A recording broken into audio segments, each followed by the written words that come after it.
గుండెపోయిన సైజులు తిప్పర్తి సీఎం రేవంత్ రెడ్డి పరిపాలన ఎట్లుంది? సంక్షేమ పథకాలు అందుతున్నాయా? అన్నీ మంచిగానే ఉంది, సూపర్ ఉంది పరిపాలన. మళ్ళీ 5 ఏళ్ళు కూడా రేవంత్ రెడ్డి పాలన వస్తుంది. రైతు రుణమాఫీ అయింది. నాకు 2 లక్షలు ఉండే, 2,77,000 ఉండే, క్లియర్ అయింది. రైతు భరోసా ఇప్పుడు 12,000 చేసింది కదా, ఎట్లా ఉంది అది? 12,000 అంటే ఇంకా రాలే కదా, చేస్తా అంటుండు.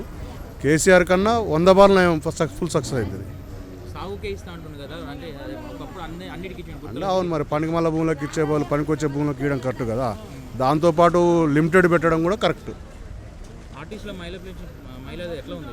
ఆర్టీసీ ఒకటే ఇబ్బంది, మంచిగానే ఫుల్ సక్సెస్ అవుతుంది కానీ ఈ ఎంప్లాయీలకు వాళ్ళకు వీళ్ళకు ఇవ్వడం కూడా కొద్దిగా ఇబ్బంది. ఆర్టీసీ వాళ్ళు ఇబ్బంది పడుతుర్రు.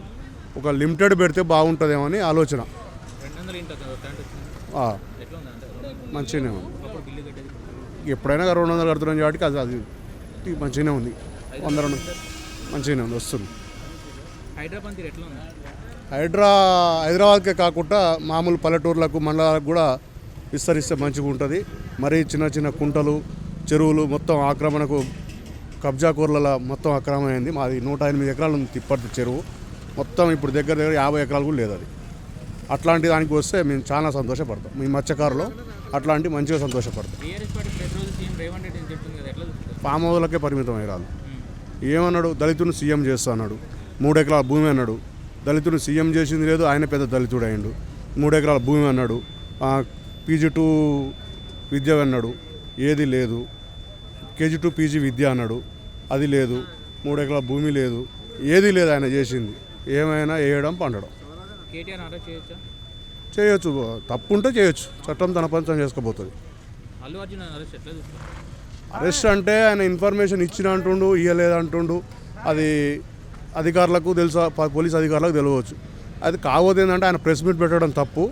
మనిషి చనిపోయినప్పుడు పోయి స్పందించడం మంచిగా ఉండే, కానీ నాకు తెలియదు అనేసరికి అది ఇంత పెద్ద రియాక్షన్ అయ్యింది. సూపర్ ఉంది, మళ్ళీ కూడా ఆయనే వస్తాడు. కాకపోతే ఆయనకు కొద్దిగా మార్చుకోవాలి. అంటే మరీ అందరినీ కలుపుకపోవాలి, కొత్త తేడా లేకుండా అందరినీ కలుపుకపోవాలి, మంచిగా చేయాలి. ఇప్పుడు ఏమైందంటే మంత్రి అయిన కాబట్టి వాళ్ళని దగ్గరికి రానియలేకుండా ఉన్నాడు. జర కార్యకర్తలని గెలిపించుకున్నాం కాబట్టి కార్యకర్తలను కూడా దగ్గరికి పిలిచి మాట్లాడితే బాగుంటుందని ఆలోచన. గన్మెన్లతోటి వాళ్ళతోటి జర ఆయన సెక్యూరిటీ ఆయనకు ఉంటుంది, మమ్మల్ని ఏమన్నా కాదు కొద్దిగా మమ్మల్ని దగ్గర తీసుకొని మాట్లాడితే బాగుంటుంది అన్నట్టు ఆలోచన. రైతులతోటి కానీ ఎవరితోటి కానీ ప్రతి కార్యకర్తలు, ఎందుకంటే అదే బాధపడుతున్నారు. కార్యకర్తలు అనేటోళ్ళు కూడా అదే బాధపడుతున్నారు. జర Subscribe us and press the bell icon for more interesting updates.